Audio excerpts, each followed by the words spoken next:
আসসালামু আলাইকুম ওয়া রাহমাতুল্লাহি তাআলা ওয়া বারাকাতুহু। কোরআনের পাঠশালায় ঘরে বসে কোরআন শিক্ষার আজকের ক্লাসে আমাদের সকল শিক্ষার্থী ভাই এবং বোনদেরকে স্বাগত জানিয়ে শুরু করছি ক্লাসটি। আলহামদুলিল্লাহ, আল্লাহ তাআলার অশেষ মেহেরবানি, আমরা একে একে করে কুরআনুল কারীমের আলিফ বা তা সা যে হরফ আছে এই হরফ থেকে শুরু করে দিই।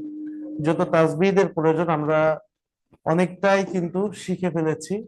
আর সামান্য কিছু রুলস আছে, এটার পরেই আমরা সরাসরি কোরআন থেকে প্র্যাকটিস করব ইনশাআল্লাহ। তো কথা বাড়াবো না, চলেন। বিগত ক্লাস যেখান থেকে শেষ হয়েছিল, আজকের ক্লাস সেখান থেকে শুরু হবে ইনশাআল্লাহ। তারপর থেকে আমার সাথে সবাই পড়বেন, আউযু বিল্লাহি মিনাশ শাইতানির রাজীম।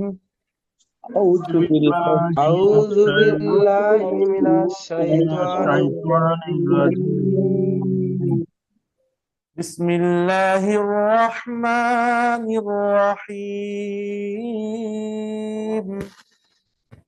بسم الله الرحمن الرحيم আল্লাহুম্মা সাল্লি আলা, জি, اللهم اللهم صل صل على على মুহাম্মাদিন নবিয়্যিল উম্মি محمد محمد النبي النبي الأمي ওয়া আলা আলিহি ওয়া সাল্লিম তাসলিমা। وعلى آله وسلم تسليما রব্বি জিদনি ইলমা, রব্বি জিদনি ইলমা। رب زدني علما رب زدني বিসমিল্লাহির রহমানির রহিম। بسم الله الرحمن الرحمن الرحيم. الرحيم আমরা আজকে যে বিষয়টা নিয়ে আলোচনা শুরু করব, আজকে যে আলোচ্য বিষয় আমাদের থাকবে সেটা সর্বপ্রথম আসবো আমরা র হরফ পড়ার নিয়ম। র হরফ পড়ার নিয়ম, একটা হরফ সেটাকে একটু জবরদের পেশের ক্ষেত্রে হরকতের উচ্চারণটা কিভাবে করতে হবে, এটা একটা পড়ার নিয়ম আছে। যেমন এইভাবে আমরা বিগত ক্লাসে পড়েছিলাম আল্লাহ শব্দের লাম কখন মোটা করতে হবে কখন পাতলা করতে হবে। তো ওইটার সাথে এটার অনেকটাই মিল। হ্যাঁ, যেমন আল্লাহ শব্দের লাম দুই ভাবে পড়া যায়, ঠিক তেমনি ভাবে র হরফকেও দুই ভাবে পড়া যায়। এক নম্বর পুর, আর দুই নম্বর হলো বারিক, মোটা বা চিকুন করে পড়তে হয়। ক্ষেত্র বিশেষ কখন মোটা করে পড়তে হয় চলেন। র হরফ মোটা করে পড়ার প্রথম কায়দা হলো যে যখন আপনি দেখবো রর উপরে সরাসরি জবর চলে আসছে, র হরফের উপরে সরাসরি জবর অথবা পেশ, র হরফের উপরে জবর অথবা পেশ, এই দুইটার কোনো একটা যদি দেখি, র হরফকে মোটা আওয়াজে পড়বো।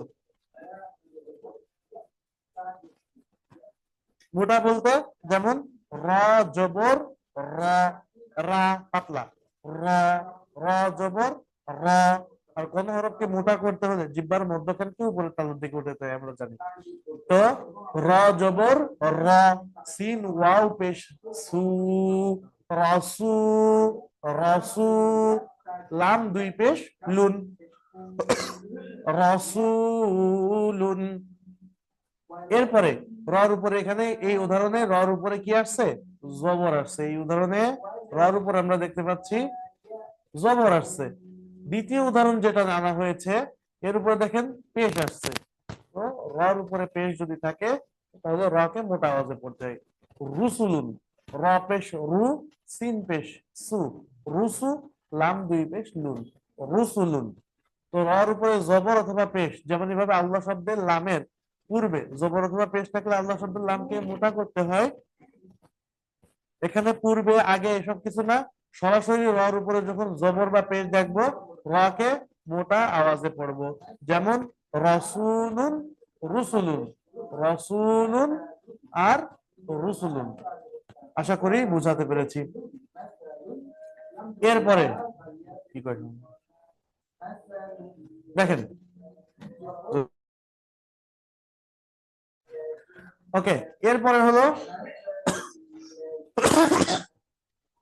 সরাসরি রর নিচে যদি জের দেখি, সরাসরি র হরফের নিচে যদি আমি জের দেখি, তাহলে র কে পাতলা আওয়াজে পড়তে হবে। যেমন র জের রি, জিম আলিফ জবর জা, রিজা, লাম দুই পেশ লুন, রিজালুন। তো এখানে আমরা দেখতে পাচ্ছি র নিচে জের আছে, উচ্চারণটা কি হচ্ছে রি, রি পাতলা, রি, রিজালুন। সবাই উচ্চারণ করেন একবার, রিজালুন। জি। আসসালামু আলাইকুম। রিজালুন, রিজালুন, আর আগেরটা কি ছিল, রসুলুন, রুসুলুন, রসুলুন আর রুসুলুন। পার্থক্য একটু আশা করি বুঝতে পেরেছেন যে রিজালুন রকে পাতলা করা হচ্ছে কেন, র নিচে জের, আর রসুলুন রুসুলুন রকে মোটা করা হচ্ছে কারণ রর উপরে জবর আছে আবার পেশ আছে, একটা জবর একটা পেশ আছে। আচ্ছা, চলেন আরো কিছু কারণে রকে মোটা করতে হয়। তো এটা হলো র হরফে সাকিন আছে। র হরফ কি আছে, ধরেন এটা র হরফ, এই র হরফের উপরে সাকিন বা ওই যে জজম যেটাকে আমরা চিনি, তো এই সাকিন আছে। তো এমত অবস্থা তার ডাইনে জবর বা পেশ হলে, র সাকিন তার ডানে জবর বা পেশ আছে, তো তখন কি করতে হবে, মোটা করে পড়তে হবে। ফা র পেশ ফুর। দেখেন র সাকিন হয়েছে, এই উদাহরণের ভিতরে কি দেখতে পাচ্ছি আমরা, র হরফটি সাকিন হয়েছে, র হরফটি সাকিন হয়েছে, তার পূর্বে ফা আছে, এই ফার উপরে পেশ, তাহলে র সাকিন তার ডাইনে বা পূর্বে পেশ, র কে মোটা করা হয়েছে। ফুর, কফ আলিফ জবর ক, নুন দুই পেশ নুন, ফুর নুন, ফুর নুন। সহজ উচ্চারণ করেন, ফুর নুন। ফুরকানুন,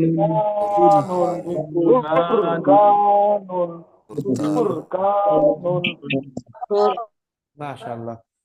তারপরে এখানে দেখেন র সাকিন তার ডাইনে জবর, ফা র জবর ফার, তা জবর তা, ফার তা কব বা জের কিব, বা সাকিন হয়েছে এখানে কলকলা হবে, যেটা আমরা আগে পড়েছি। তো এখানে র সাকিন তার ডাইনে জবর আছে, তো এখানে কিভাবে পড়তে হবে, ফার তাকিব না, ফার তাকিব, র কে মোটা, ফার তাকিব, ফার তাকিব। সবাই উচ্চারণ করেন, ফার তাকিব। ফারতাকিব, ফারতাকিব, ফারতাকিব, ফারতাকিব,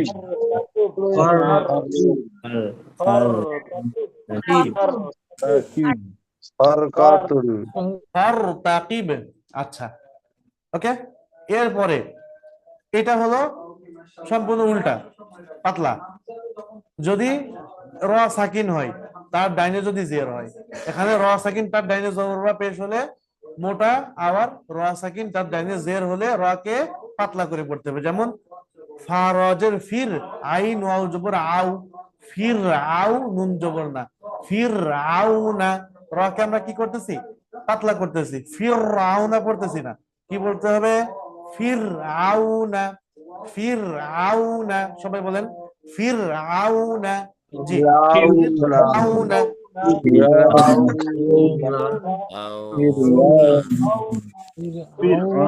রাউনা, ওকে, তাহলে আমরা র মোটা আর পাতলা করার চারটা নিয়ম পড়েছি। একটা হলো সরাসরি যখন র উপরে জবর বা পেশ দেখবো তখন র কে মোটা করব, আবার র সাকিন আছে তার ডাইনে জবর বা পেশ দেখবো তখন র কে মোটা করব। পাতলা করারও দুইটা পড়েছি, সরাসরি র নিচে জের দেখবো তখন র কে পাতলা করব, আর র সাকিন থেকে তার পূর্বে যদি জের হয় র কে পাতলা করব। এই চারটা, একটা দুইটা হলো পাতলা করার নিয়ম, আর দুইটা হলো মোটা আওয়াজে পড়ার নিয়ম। এবার আসেন, আর দুইটা আছে, দুইটার ভিতরে একটা হলো মোটা করার নিয়ম আর একটা পাতলা করার নিয়ম। র হরফ সাকিন তার ডান দিকে জের আছে, র হরফ কি আছে, সাকিন, তার ডাইনে কি আছে, জের, তার ডানের হরফে জের। এমত অবস্থায় যদি তার পরবর্তী হরফ যদি হরফে মুস্তা আলিয়ার কোন একটা হরফ হয়, হরফে মুস্তা আলিয়া বললে অনেকের মানে ব্রেনের জটিলতা চলে আসতে পারে যে হুজুর হরফে মুস্তাআলিয়া জিনিসটা কি? আসলে হরফে মুস্তাআলিয়া জিনিসটা চলেন তো একটু আমার ব্রেনকে নিয়ে যাই প্রথম ক্লাসের দিকে।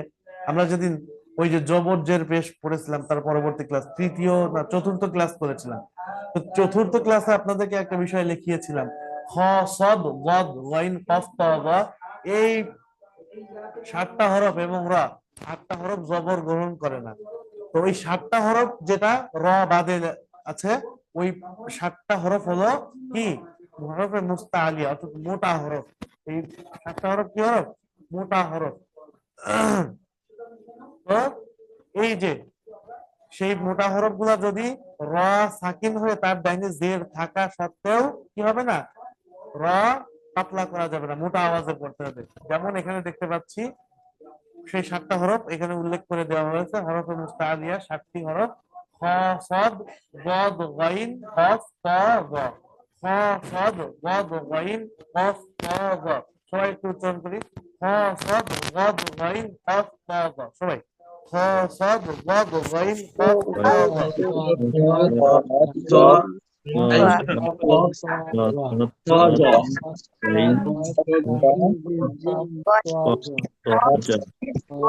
খ সদ গদ গাইন কফ তা গা। কাজ কি? কাজ হলো এই 7টা হরফের কোন একটা হরফ যদি র সাকিন অবস্থায় আমি পাই, তার পরবর্তীতে যদি এভাবে আসে, তাহলে সেটাকে মোটা করে পড়তে হবে তার ডাইনে জের থাকা সত্ত্বেও। তাহলে র সাকিন তার ডাইনে জের, আর তার বামে এই 7টা হরফের কোন একটা হরফ যদি আমি আপনি বিদ্যমান পাই, তখন আমাকে ওই র কে মোটা করে পড়তে হবে। যেমন এখানে মিম রাজের মির, সাদ আলিফ জবর সা, দাল দুই পেশ দুন, মির সাদুন, মির সাদুন। এখানে র কে মোটা করতে হচ্ছে, র সাকিন তার ডাইনে জের থাকা সত্ত্বেও। কেননা এই যে সদ, এটা হলো এই 7টা হরফের অন্তর্ভুক্ত। খ সদ গদ গাইন, এই যে সদ, এটা কিসের হরফ? হরফে মুস্তাআলিয়ার হরফ, মোটা হরফ। মুস্তাআলিয়া মানে কি? মোটা, মোটা হরফ। আচ্ছা, এবার আসি এইটা র পাতলা করার একটা নিয়ম। তো এটা হলো অক্ষের কারণে র সাকিন। হ্যাঁ, অক্ষের কারণে র সাকিন। এই অক্ষটা কি? চলেন আমরা এখন অক্ষের জিনিসটা একটু এখান থেকে বুঝে নিই, তাহলে আমাদের মোটামুটি তাজবিদের প্রাথমিক পর্যায়ে সবকিছুই আলহামদুলিল্লাহ কমপ্লিট হয়ে যাবে। তো দেখেন অক্ষের পরিচয়। অক্ষ অর্থ থেমে যাওয়া। আমরা বাংলা পড়ি বা ইংলিশ পড়ি, একদমে তো কোনো কিছু শেষ করি না, তাই না? একটা বই একদম শেষ করা সম্ভব না। আমাদের দমের একটা লিমিট আছে, ওই লিমিট পর্যন্ত আমরা কি একদমই অতটুকু পড়তে পারি।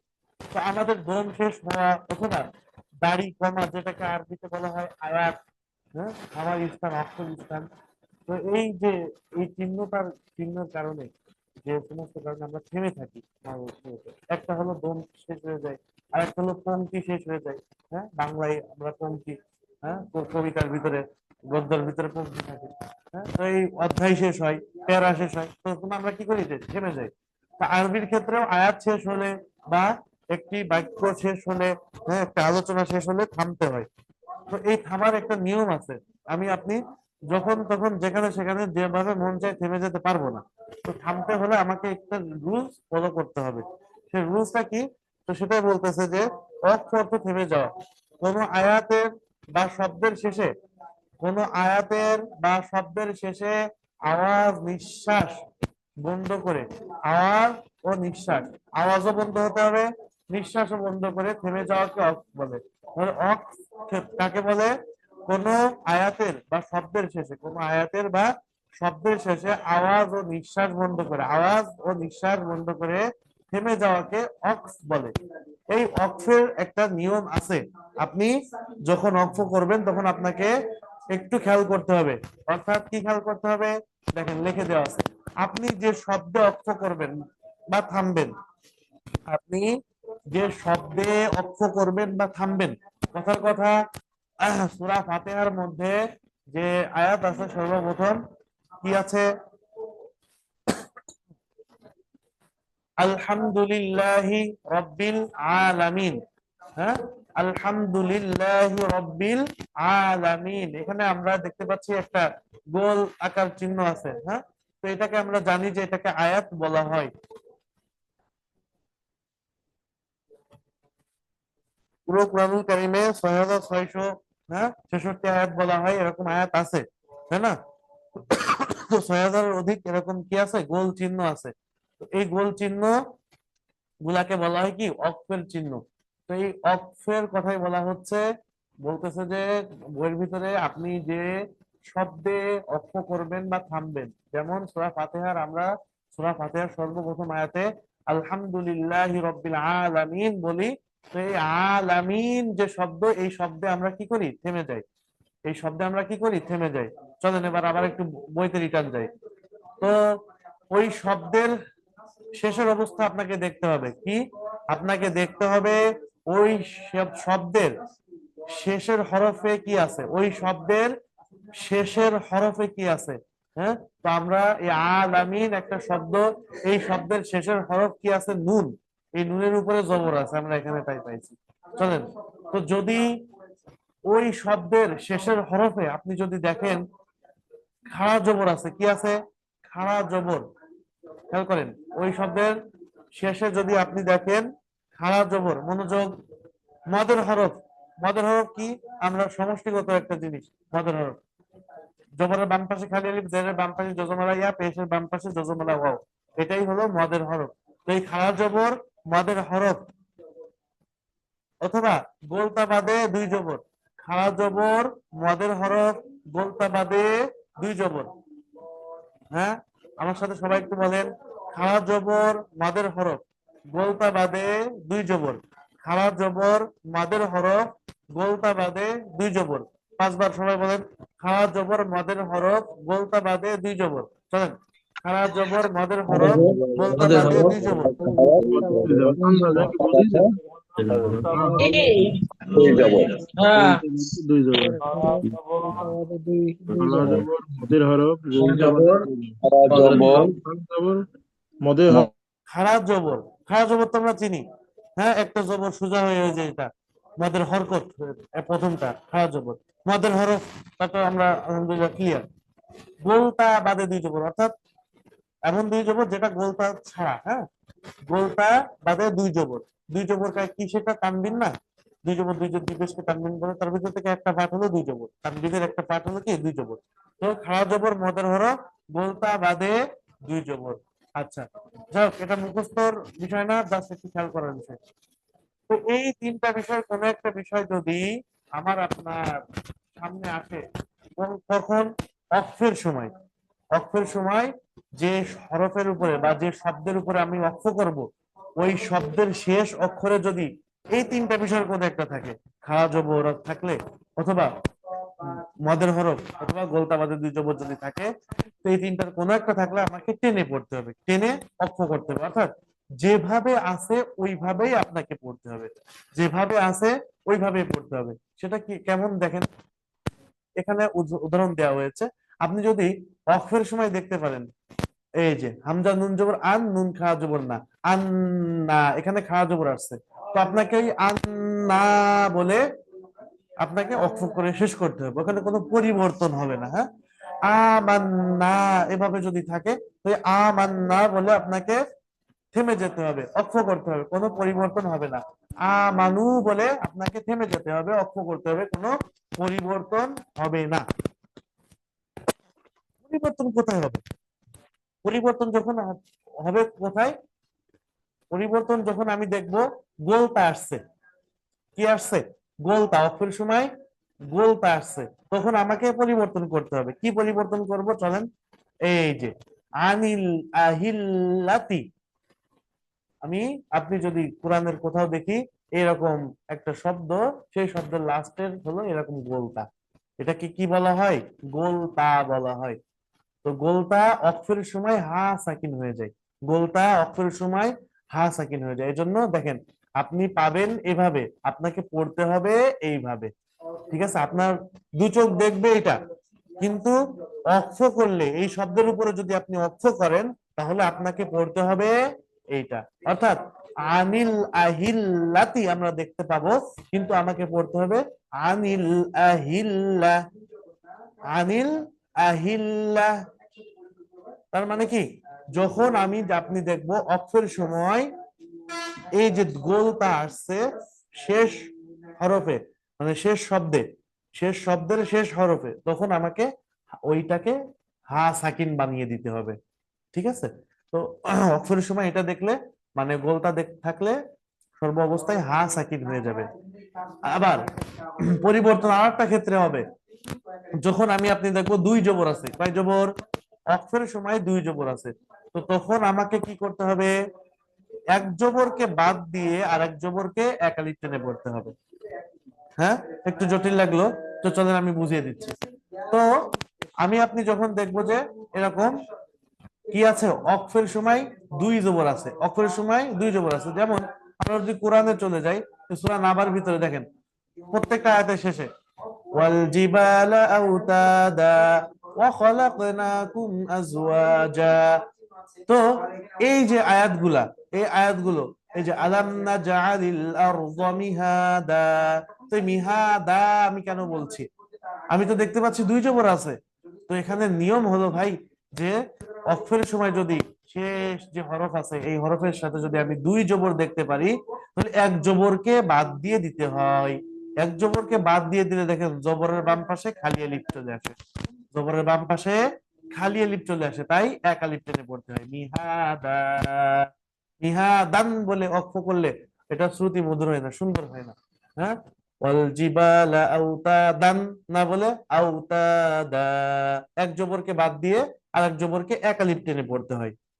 তো অক্ষরের সময় যদি আপনি দেখি এরকম দুই জবর আসছে, এক জবরকে বাদ দিয়ে আর এক জবরকে এক আলিফ টেনে পড়তে হয়। তো এরকম একটা আলিফ, এক্সট্রা আলিফ দেখবেন যে তানবিন দুই জবর বিশিষ্ট শব্দের শেষে যদি এরকম দুই জবর আসে, তাহলে একটা আলিফ সব সময় থাকে। যেমন আমরা পূর্ববর্তী উদাহরণগুলোতে, হ্যাঁ, আমরা অনেক দেখেছি।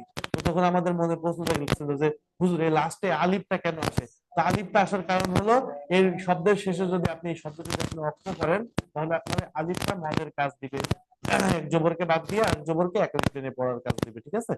তো অক্ষরের সময় দুই জবর আসলে এক জবরকে বাদ দিয়ে আর এক জবরকে এক আলিফ টেনে পড়তে হয়। যেমন এই সূরা নাবার ভিতরে প্রত্যেকটা আয়াতের শেষে আপনি পেয়ে যাব, হ্যাঁ, এই যে ওয়াজআলনাল লাইলা লিবাসা, হ্যাঁ, ওয়াহাবা। তো একমাত্র অক্ষরের সময় আপনি এটা পাবো। ঠিক আছে? আচ্ছা, তাহলে দুই জবর এর বিষয়টা শেষ। তো খাড়া জবর মদের হরফ, হ্যাঁ, এই দুইটা যে আসলে যেভাবে থাকবে আমি পাবো সেভাবেই পড়তে হবে। আর বাদ বাকি ক্ষেত্রে একটু পরিবর্তন হবে, দুই জবরের ক্ষেত্রে একাধিক টেনে পড়তে হবে, আর গোলতার ক্ষেত্রে আমাকে সর্বদা হা সাকিন হয়ে যাবে। আর বাকি সব ক্ষেত্রে আমাকে সাকিন করে পড়তে হবে। বাকি সব ক্ষেত্রে আপনি কি বলবো? সাকিন করে পড়বো। যেমন ওয়াল আরদি, যদি আপনি দেখতে পারি, তো আমাকে পড়তে হবে ওয়াল আরদ, ওয়াল আরদ। যেমন সূরা ফাতিহাতে আমরা কি পড়ি? আলহামদুলিল্লাহি রাব্বিল আলামিন।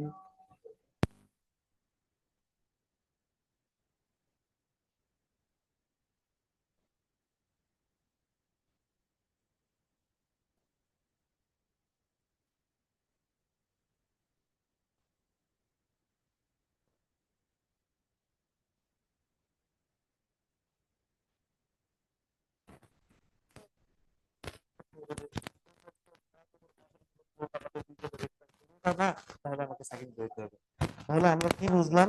সার সংক্ষেপে একটাই বুঝি, যে যে শব্দের উপরে আমরা অক্ষ করব, সেই শব্দের শেষ হরফে যদি আপনি দেখতে পারি, হ্যাঁ, খাড়া জবর মদের হরফ গোলতা বাদে দুই জবর আছে, তাহলে টেনে পড়বো। হ্যাঁ, খাড়া জবর মদের হরফ গোলতা বাদে দুই জবর আছে, তাহলে টেনে পড়বো। আর যদি গোলতা আসে, তাহলে সেটাকে হা সাকিন করে দেবো। আর যদি এই বাদে অন্য যা কিছু আসুক না কেন, সাকিন হয়ে যাবে। জবর আসলে সাকিন, তাসদিদ আসলে সাকিন, সাকিন আসলে তো সাকিনই। হ্যাঁ, তানবিন দুই জবর বাদে দুই জের আসলে সাকিন, খাড়া জের আসলে সাকিন, উল্টা পেশ আসলে সাকিন। তো ম্যাক্সিমাম ক্ষেত্রেই সাকিন করতে হবে, বিশেষ কিছু ক্ষেত্রে আমাকে কি করতে হবে? টেনে পড়তে হবে। সেটা হলো ওই যে খাড়া জবর মদের হরফ গোলতা বাদে দুই জবর। তো এটাই ছিল হলো অক্ফের সমার কাহিনী, মানে অক্ফের সমার কায়দা আর কি। সরি, কাহিনী বলা ভুল হয়েছে। তো অক্ফের সমার কায়দা, অক্ফ কিভাবে করবেন, থামবেন কিভাবে, এটাই হলো অক্ফের নিয়ম। আশা করি বুঝাতে পারছি। তো তো এই অক্ফের নিয়মটা দেখেন প্রত্যেকটা ক্ষেত্রে, আর রহমানির রহিম, মালিকি ইয়াউমিদ্দিন, প্রত্যেকটা দেখেন জের আছে, আমরা পড়তেছি না কেন? ওই যে অক্ফের সময় সাকিন করে দিতে হবে, ঠিক আছে? তো ম্যাক্সিমাম টাইমে কিন্তু অক্ফের সময় সাকিন হয়, ওই কয়েকটি বিষয় বাদে, ঠিক আছে না? দেখেন এখানে প্রত্যেকটা ইস্যু আছে যে অক্ফের উদাহরণে আপনি পেয়ে যাবেন এই যে চিহ্ন, যদি চিহ্নটা হলো এই যে খাড়া জবরের চিহ্ন, এই চিহ্নটা কিসের? খাড়া জবর। যদি খাড়া জবর থাকে তাহলে যেভাবে আপনি থাকবে আর সেভাবেই আপনাকে পড়তে হবে, থাকলে পড়তে হবে। এর দ্বারা উদ্দেশ্য হলো আপনি যদি এই চিহ্ন পান তাহলে এই চিহ্নটা এভাবে যদি থাকে তাহলে এভাবেই পড়তে হবে। আবার খাড়া জবরের বাম পাশে খালি আলিফ যদি এভাবে পান তাহলে এভাবেই পড়তে হবে, কোনো পরিবর্তন হবে না। পেশের বাম পাশে জজমালা ওয়াও, ওয়া আম্মাল্লাযীনা আমানু, এক আলিফ টেনে পড়তে হবে। এবার ওয়া আম্মাল্লাযীনা আমানু ফালইস্তাজিবু লি, জেরের বাম পাশে জজমালা ইয়া মদের হরফ, এখানেও যেভাবে পাবো সেভাবে পড়বো, কিন্তু পরিবর্তন হবে কোথায়? এই যে দুই জবর থাকলে। তো দুই জবর থাকলে কিভাবে পড়তে হবে? লিতা কুলু ফারিকান আছে, পড়তে হবে কি? লিতা কুলু ফারিক, গোলতা বাদে দুই জবর মানে গোলতা, গোলতা থাকলে ইয়াসআলুনাকা আনিল আহিল্লা, আনিল আহিল্লাতিকে আনিল আহিল্লা পড়তে হবে। তারপরে তাসদিদ যদি থাকে, তাসদিদ যদি থাকে, ইলাল হাজ্জি যদি থাকে পড়তে হবে ইলাল হাজ্জ, ইলাল হাজ্জ বলে অক্ফ করতে হবে। ফালামু আন্না যদি থাকে ফালামু আন পরে অক্ফ করতে হবে। সাকিন যদি থাকে ইউরুসাল, ইউরুসালুকে আমরা পড়বো কি? ইউরুসাল। তো এটাই হলো যে অক্ফের সিস্টেম। একমাত্র পরিবর্তন হবে কোথায়? খাড়া জবর মদের হরফ গোলতা বাদে দুই জবর, দুই জবরের ক্ষেত্রে পরিবর্তন হবে, আর খাড়া জবর মদের হরফের ক্ষেত্রে যেভাবে পাবো সেভাবেই আসবে, আর বাদ বাকি সব জায়গায় সাকিন হয়ে যাবে। আচ্ছা, এই ছিল হলো অক্ফের উদাহরণ। তো এই অক্ফই হলো আমাদের এই কোরআনের পাঠশালার যে তাসবিদের ক্লাস বা তাসবিদের আলোচনা, এটাই হলো শেষ। আর এখন অক্ফ হুজুর করব কোথায়? অক্ফ তো একটা আয়াত, কোরআনের একটা আয়াত তো অনেক বড় বড় হয়ে থাকে, কিন্তু অক্ফ কিভাবে করব, কোথায় করব? তো চলেন, অক্ফের কিছু চিহ্ন আমরা কোরআনের ভিতরে পাবো, অক্ফের কিছু চিহ্ন আমরা কোরআনের ভিতরে পেয়ে যাব। দেখেন এই যে একটা ছোট্ট চিহ্ন আমরা ত আকারে দেখতে পাচ্ছি, তো এরকম অনেক চিহ্ন আমরা কোথায় পাবো ভাই? কোরআনের ভিতরে পাবো। তো এই চিহ্নগুলাকে আমরা দেখেন সক আকারে নিয়ে আসছি। তো এটা আপনাদেরকে বোঝার জন্য খুব সংক্ষেপে থামতে হবে, অর্থাৎ আপনি এখানে থামাটাই আপনার জন্য উত্তম হবে। যখন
এই যে একটা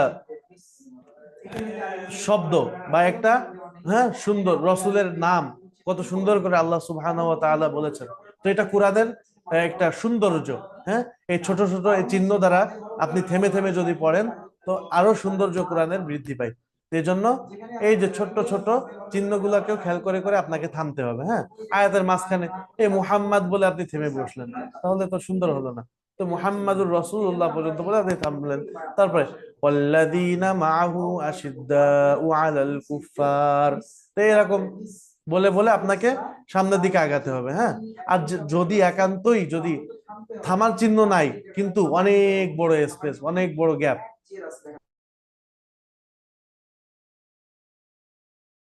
অনেক বড় গ্যাপ, তো তখন আপনাকে কি করতে হবে সেটা নিয়েও আমি সামনে মানে শেষ পর্যায়ে বলে দিচ্ছি, সমস্যা নেই।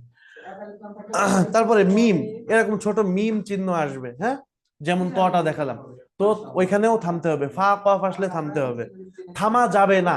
অর্থাৎ আপনাকে ওই জায়গাটাকে আপনার অ্যাভয়েড করতে হবে, অর্থাৎ ওর আগে থামতে হবে নতুবা ওর পরবর্তীতে থামতে হবে, ওই জায়গাটা থামা যাবে না। একটা চিহ্ন, সেটা হলো লাম আলিফ। আয়াতের মধ্যে যখন আমি আপনি এই লাম আলিফ চিহ্নটা দেখব তখন সেখানে থামা যাবে না, থামা যাবে না। এই বাদে বাকি সব জায়গায় সব চিহ্ন আসলে আপনি থামতে পারবেন, উভয় জায়েজ। তার মানে এখানে থামা না থামা আপনার এখতিয়ার, মানে আপনার ইচ্ছা। আপনি চাইলে থামতেও পারেন আবার মিলাতেও পারেন। জিম চিহ্ন, জা চিহ্ন, সদ চিহ্ন, কফ চিহ্ন, সদ লাম চিহ্ন, এই চিহ্নগুলো আসলে আপনি থেমে পড়তে পারেন। ঠিক আছে, আপনার যদি দম না থাকে তাহলে থেমে পড়তে পারেন।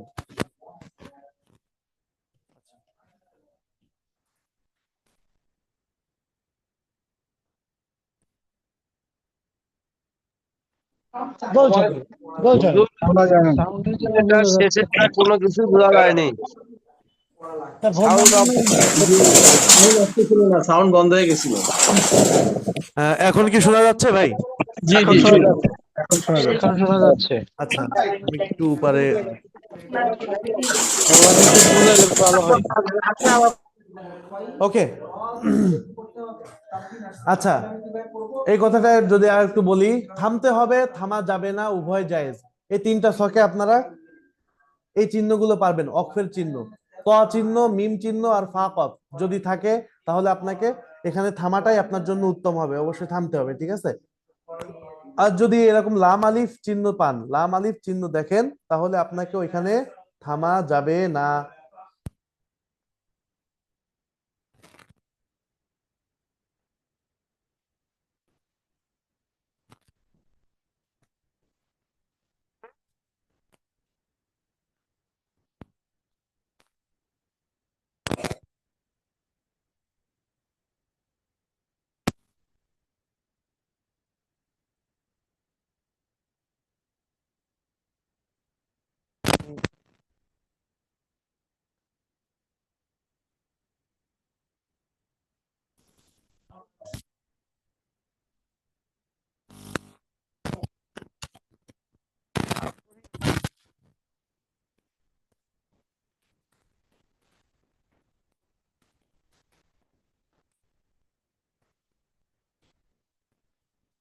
হ্যাঁ, আমি এভাবেই নিয়ে কথা বলাটা আমার জন্য বেটার হবে, আমি যেটা মনে করতেছি।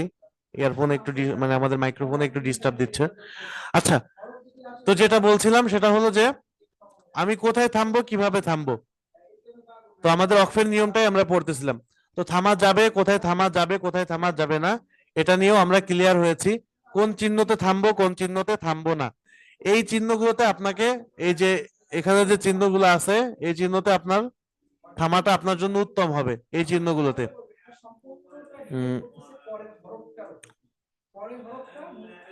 ওকে, এই চিহ্নগুলোতে আপনার থামা আপনার জন্য উত্তম হবে। এই চিহ্নটাতে আপনি থামতে পারবেন না, আর এই চিহ্নটাতে আপনি থামতেও পারবেন আবার মিলিয়েও পড়তে পারবেন। ঠিক আছে, একান্ত দম না থাকলে থেমে পড়বেন, সমস্যা নাই। এরপরে আসেন, হুজুর অনেক জায়গায় তো কোরআনের দেখি অনেক বড় আয়াত থাকে, তো এই আয়াতগুলা তো আসলে ওয়াকফের যে চিহ্নটা, ওই চিহ্ন অনেক সময় অনেক দূরে থাকে, তো আমাদের তখন কি করণীয়? তখন আমাদের করণীয় কি? যেমন এখানে ওয়াল্লাযীনা মাআহু আশিদ্দাউ আলাল কুফফারি রুহামাউ বাইনাহুম তারাহুম রুকআন সুজদাা, এরকম কত দূরে যে এসে দেখেন একটা এই যে ঝা চিহ্ন, অক্ষরে ঝা চিহ্ন আসছে। তো আপনার এখানে করণীয় হলো যে যে কোনো একটা শব্দের শেষে আপনি থেমে যাবেন, ঠিক আছে না? ওয়াল্লাযীনা মাআহু আশিদ্দাউ আলাল কুফফার, এই কুফফার পর্যন্ত আমি এসে থেমে গেলাম। এবার তার পূর্ববর্তী একটা অথবা দুইটা শব্দের আগে থেকে আমাকে আবার ধরে নিয়ে সামনের দিকে আগাতে হবে।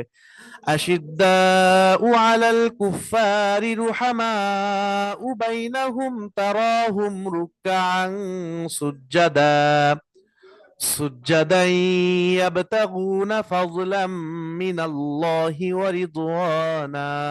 এই ওয়া রিদওয়ানাতে আমরা একটা যা ছোট্ট চিহ্ন পেলাম, তো এখানে আমরা থেমে গেলাম।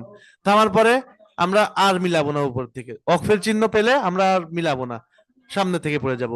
সীমাহুম ফি উজুহিহিম মিন আসারিস সুজুদ, এই সুজুদ বলে একটা অক্ফের চিহ্ন। যালিকা মাসালুহুম ফিত তাওরাত ওয়া মাসালুহুম ফিল ইনজিল। তো এভাবে দেখবেন যে থামার চিহ্ন অনেক জায়গায় থাকবে, অনেক জায়গায় থাকবে না। তো অনেক জায়গায় থাকলে আপনি তো ওইখানে থেমে আপনি পরবর্তী থেকে পড়বেন, আর যদি না থাকে তাহলে দম শেষ হয়ে গেলে আপনার ওইখানে একটা শব্দ দেখে, সুন্দর শব্দ দেখে আপনাকে থেমে যেতে হবে, তার পূর্ববর্তী আয়াত থেকে আবার মিলিয়ে সামনের দিকে যেতে হবে। আচ্ছা, এই বিষয় নিয়ে আরো ইনশাল্লাহ বিস্তারিত আলোচনা আমরা আগামীকাল কোরআন থেকে সরাসরি, কোরআন থেকে যখন পড়বো তখন আমরা আরো বিস্তারিত আলোচনা আমরা জানতে পারবো ইনশাআল্লাহ। আচ্ছা, ওকে। এখন আশা করি যে শুনতে পাচ্ছেন। আহ, আচ্ছা, তো এই ছিল হলো আমাদের অক্সফোর্ড আলোচনা, এবং কোথায় থামবেন, কিভাবে থামবেন, হ্যাঁ, এবং তাসবিদের এ টু জেড আজকে পর্যন্ত আমাদের আলহামদুলিল্লাহ শেষ হয়েছে। আগামীকালকে আমাদের কি ক্লাস থাকবে? আগামীকালকে আমাদের ক্লাস থাকবে হলো সরাসরি আমরা কোরআনে যাব। সরাসরি আমরা কোথায় যাব? কোরআনে যাব। তো এই কোরআনে গিয়ে আমরা কোথায় কি তাসবিদ কোরআনের ভিতরে ফিট হয়েছে এটা নিয়ে আলোচনা করব, ঠিক আছে? তো দেখেন, আচ্ছা, আমরা শুরু থেকে একবার যদি রিভিশন দিয়ে আসি তাহলে আমাদের জন্য আশা করি যে ভালো হবে। হ্যাঁ, আমি আজকে কিছুটা বলবো, আগামীকালকে মানে আমরা দুই ভাগ করে থাকি তাসবিদের এই যে ইটা আলোচনাটাকে। তো আজকে আমি অর্ধেক বলে আগামীকালকে বাকি অংশ বলে আমরা কি করব, একটা সূরা পড়বো ইনশাআল্লাহ। তো প্রথমে আমরা শিখেছিলাম হলো আলিফ বা থেকে। তো আলিফ বা নিয়ে আবার দ্বিতীয় ভাবে ওটা বলার কোনো অবকাশ মানে রাখে না, যেহেতু এটা আমরা সবাই জানি, শুধুমাত্র উচ্চারণের পার্থক্য বা উচ্চারণটাকে চেনার জন্যই আমাদের মূলত হলো আলিফ বা কে শুরু থেকে করা। তো আসি আমরা সর্বপ্রথম তাসবিদের যে বিষয়টা, সেটা হলো হরকত দিয়ে আমাদের শুরু হয়েছিল। তো হরকতের পরিচয়তে আমরা জেনেছি এক জবর এক জের এক পেশকে হরকত বলে। হরকত কি কাজে আসে? আমরা বাংলাতে যেমন আমরা আকার ওকার রস্যকার ব্যবহার করে থাকি, ঠিক তেমনি ভাবে আরবিতে হরকত ব্যবহার হয়ে থাকে, তানবিন ব্যবহার হয়ে থাকে। তো হরকতের কাজ কি? হরকতের কাজ হলো কোন হরফের উচ্চারণকে মানে পরিপূর্ণতা দান করা, কোন একটা শব্দের উচ্চারণের সহায়ক হিসেবে কাজে দেওয়া। যেমন আমরা বা একটা শুধুমাত্র হরফ, এই হরফের উচ্চারণটা তখনই আহ প্রকাশ পাবে যখন সেটা কি দিয়ে উচ্চারণ করা হবে, হরকত দিয়ে উচ্চারণ করা হবে। তো হরকত হলো তিনটা জবরদের পেশ, এটাকে হরকত বলা হয়। হরকতের উচ্চারণ দ্রুত করতে হয়, হরকতে টেনে টুনে পড়ার কোনো সিস্টেম নাই, আপনাকে দ্রুত করতে হবে। আর এই যে জবরের পেশের জন্য বাংলাতে বুঝিয়ে দেওয়া হয়েছে, জবরের জন্য আকার ব্যবহার হয়, অর্থাৎ জবরের ক্ষেত্রে আকার, যেমন বা জবর বা, হ্যাঁ, বয় আকারে বা। জেরের উচ্চারণ রস্বীকার দিয়ে উচ্চারণ করতে হয়, যেমন বয় রস্বীকারে বি, ঠিক তেমনি ভাবে বাজের বি। পেশের উচ্চারণ রস্যকার দিয়ে করতে হয়, যেমন বা পেশ বু, বয় রস্যকারে বু। তো এটাই হলো ছিল হরকতের উচ্চারণ বা হরকতের পরিচয়। একটা হরকতের যদি যে শব্দ, হরকতের শব্দ কিভাবে উচ্চারণ করতে হয় সেটা নিয়ে যদি আসি, দেখেন ওয়াও জবর ওয়া, সিন জের সি, ওয়াসি, আইন জবর আ, ওয়াসিয়া, আমি কোনো টানছি না।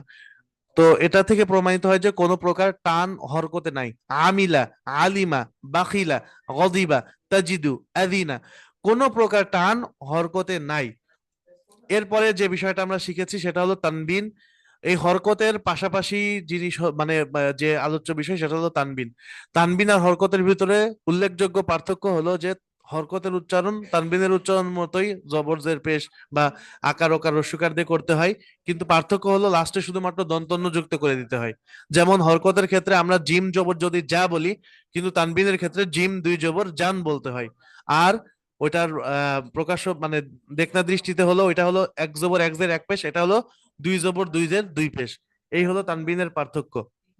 তো আকার ওকার আকার রস্যকার এবং রস্যিকার দুইটা এই তিনটাই হলো তানবিনের ক্ষেত্রেও প্রযোজ্য, জবর এবং জের আর পেশের ক্ষেত্রে। তো পার্থক্য হলো লাস্টে দন্তন্য যোগ করে দেওয়া। আর দেখেন এই যে সুআবিন বলে আমরা কি করি, এখানে থেমে যাই বা এখানে আমরা শব্দটা শেষ করি, কিন্তু জবরের ক্ষেত্রে শব্দের শেষে দেখেন একটা খালি আলিফ আছে। এর কারণটা আজকে আমরা ওই যে বলেছি যে শব্দের শেষে বা অক্ষরের শেষে যদি দুই জবর থাকে, এক জবরকে বাদ দিয়ে আর এক জবরকে এক আলিফ টেনে পড়তে হয়, যেটাকে বলা হয় মদ বলা হয়। হ্যাঁ, জবরের বাম পাশে খালি আলিফ হয়ে যায়। এরপরে আমরা পড়েছিল সাকিনের আলোচনা, সাকিন কেন এবং কি জন্য। সাকিনের কারণ হলো যে একটা হরফের সাথে আর একটা হরফ, একটা শব্দের সাথে আর একটা হরফ যুক্ত করার জন্য সাকিন ব্যবহার হয়। তো সাকিনের তিনটা চিহ্ন বেসিক্যালি হয়ে থাকে, সেটা হলো এই যে এই তিনটা চিহ্ন। হ্যাঁ, তো সাকিনের কাজ কি, সাকিন হলো তার পূর্ববর্তী হরফের সাথে, তার পূর্ববর্তী হরকত বা হরফের সাথে একবার পড়তে হয়, একত্রে একবার পড়তে হয়। যেমন হামজা ফা জবর আফ একবার পড়লাম, হামজা মিম জবর আম। সাকিন যুক্ত হরফ নিজে নিজে কখনো পড়া যায় না। আর একটা কথা বলেছিলাম, সাকিন যুক্ত হরফ আপনি যে কোনো হরফের মাখরাজ নির্ণয় করতে গেলে আপনাকে ওই হরফ সাকিন দিয়ে উচ্চারণ করতে হবে। যেমন জিমের উচ্চারণ আমরা শুনেছি যে জিব্বার মধ্যখান থেকে, কিন্তু জিব্বার মধ্যখান থেকে আসলেই কিনা, আদৌ কিনা, হবে কিনা, এটাকে আপনি যদি পরিপূর্ণভাবে বুঝ নিতে চান তাহলে সেটা সাকিন দিয়ে উচ্চারণ করে দেখেন, জিব্বার মধ্যখান উপরে তালুর সাথে লাগতেছে। যেমন হা জিম জবর হাজ, লাম নুন জবর লান। এই যে নুন, নুনের উচ্চারণ জিব্বার আগা থেকে তার বরাবর উপরে তালুর সাথে লেগে উচ্চারণ হয়। তো ওই নুন, লাম নুন জবর লান, তো ওইটাই কিন্তু নুনের মাখরাজে গিয়েই কিন্তু উচ্চারণটা শেষ হচ্ছে। সাকিনের পরে আসি আমরা তাসদিদের বিষয় নিয়ে। তাসদিদ, ও সরি, তো সাকিনের একটা শাখা আছে সেটা হলো কলকলা। এই সাকিন যুক্ত হরফ, যে কোনো হরফকে সাকিন দিয়ে আপনি উচ্চারণ করতে গেলে একটা ধাক্কা লাগে। তো এই কয়েকটা হরফ আছে যে হরফে ধাক্কা লাগলে প্রতিধ্বনি হয়, যে এই প্রতিধ্বনিকে বলা হয় কলকলা। এর কলকলার হরফ হলো পাঁচটা, কফ ত বা জিম দাল। এই পাঁচটা হরফ যদি কোথায় আসে, আয়াতের ভিতরে সাকিন যুক্ত অবস্থায় আসে, আয়াতের ভিতরে সাকিন যুক্ত অবস্থায় আসে, তখন করতে হয় কি, আপনাকে একটু আওয়াজটাকে একটু প্রতিধ্বনি, ইকো যাকে বলা হয়, একটু কম্পন হয়। হ্যাঁ, তো কিভাবে, যেমন এই যে একটা উদাহরণ যদি আমি পড়ি, হামজা কফ জের ইক, র হামজা জবর র, ইক র, উল্লেখিত আয়াতে মানে শব্দের ভিতরে দেখেন যে দুইটা শব্দে সাকিন, দুইটা হরফে সাকিন আসছে। প্রথমত কফের উপরে আর দ্বিতীয়টা হামজার উপরে। তো কফের উপরে আসার সাথে কফকে কি হচ্ছে, প্রতিধ্বনি হচ্ছে ইক। আর র হামজা জবর র, হামজাতে কোনো প্রতিধ্বনি হচ্ছে না, কেননা ওইটা কলকলার হরফ না। কলকলার হরফ হলো কফ ত বা জিম দাল। এজন্য কলকলার হরফ হতে হলে আপনাকে সাকিন মাস্ট হতে হবে, এবং উল্লেখিত পাঁচটা হরফই কলকলার হরফ, অন্য কোনো হরফ হবে না। আচ্ছা, এরপরে আসি তাসদিদের পরিচয়। তাসদিদ ওই সাকিনের মতোই একটা বিষয়, সেটা পার্থক্য হলো যে তাসদিদ সে নিজে নিজেও উচ্চারিত হতে পারে, আর সাকিন এর মতো তাসদিদের তিন চারটা মানে তিনটা আকৃতি হয় না, একটাই আকৃতি তাসদিদের, সেটা হলো তিন দাঁত যুক্ত চিহ্ন। এই তিন দাঁত যুক্ত চিহ্নকে তাসদিদ বলা হয়। তাসদিদের কাজ কি, সাকিনের মতোই প্রথমে হলো যে তার পূর্বের হরকতের সাথে একবার মিলবে, আর দ্বিতীয়বার হলো নিজ হরকতের সাথে একবার মিলবে। যেমন এই যে এখানে যদি আমি একটা হরফ নিই, তা হলো তাসদিদ যুক্ত হরফ, তো তার পূর্বের হরকতের সাথে একবার মিলবে।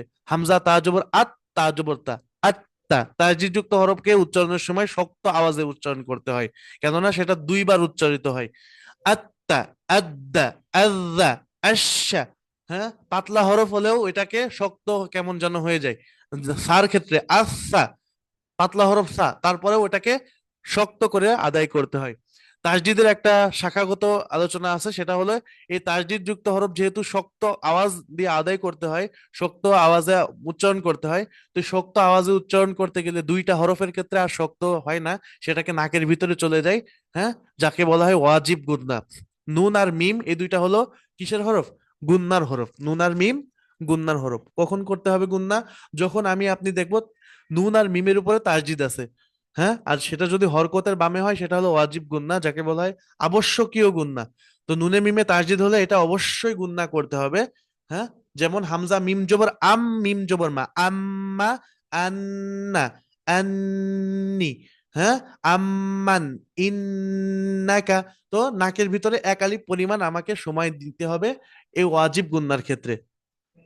এরপরে হলো আমরা পড়েছি মদ।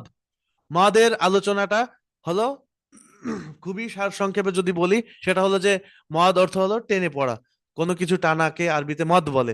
তো তাসবিদের পরিভাষায় আওয়াজ টেনে পড়া অথবা হরকতের উচ্চারণ টেনে পড়াকে মদ বলা হয়। আওয়াজ টেনে পড়াকে অথবা হরকতের উচ্চারণ টেনে পড়াকে মদ বলা হয়। হরকতের উচ্চারণ বলতে আমরা জানি হরকত জবর জের পেশকে হরকত বলে। তো জবরের উচ্চারণ যদি জিম দিয়ে করি, জিম জবর যা, এই জিম জবর যা এই উচ্চারণটাকে একটু দীর্ঘ করাকেই মদ বলা হয়, যাতে রূপান্তরিত করে পড়াকে মদ বলে। যেহেতু হরকত তিনটা, এই জন্য মদের হরকত কি মদের হরফ তিনটা, আলিফ ওয়াও ইয়া। জবরের জন্য খালি আলিফ ব্যবহার হয়, জেরের জন্য জজমালা ইয়া এবং পেশের জন্য জজমযুক্ত ওয়াও ব্যবহার হয়ে থাকে। তো জবরের বাম পাশে খালি আলিফ বা আলিফ জবর বা, জেরের বাম পাশে জজমালা ইয়া বা ইয়া জের বি, পেশের বাম পাশে জজম যুক্ত ওয়াও বা ওয়াও পেশ বু। তো এটাই হলো মদের হরকত। মদের হরকত বা হরফের আলোচনা, সরি, মদের হরফের আলোচনা। হরকত কি? এটার এই যে খাড়া জবর খারাজের উল্টা পেশ, হরকতের যে এইটা জবরজের পেশ, ওইটাকে খাড়া জবর সাথে লাগালে এবং ওই জবরটা যে বাঁকা হয় না, ওইটাকে আপনি সোজা করে দিলে খাড়া জবর হয়ে গেল। আর উচ্চারণটা মদের হরফের মতোই। তো এই জন্য বলা হয়েছে যে আলিফ খালি যদি ডাইনে জবর দেখেন টেনে পড়তে হবে, ইয়া সাকিন আছে এমত অবস্থায় তার ডাইনে জের আছে তো টেনে পড়তে হবে, ওয়াও সাকিন আছে এমত অবস্থায় তার ডাইনে পেশ আছে, আপনাকে টেনে পড়তে হবে। তো মদের হরফ আর মদের হরকতের ভিতরে কোনো পার্থক্য, উচ্চারণগত কোনো পার্থক্য নাই। আর মদের হরকতের ক্ষেত্রে আপনাকে ডানে বামে কোথাও তাকাতে হবে না, খাড়া জবর খারাজের আসলেই টেনে পড়তে হবে।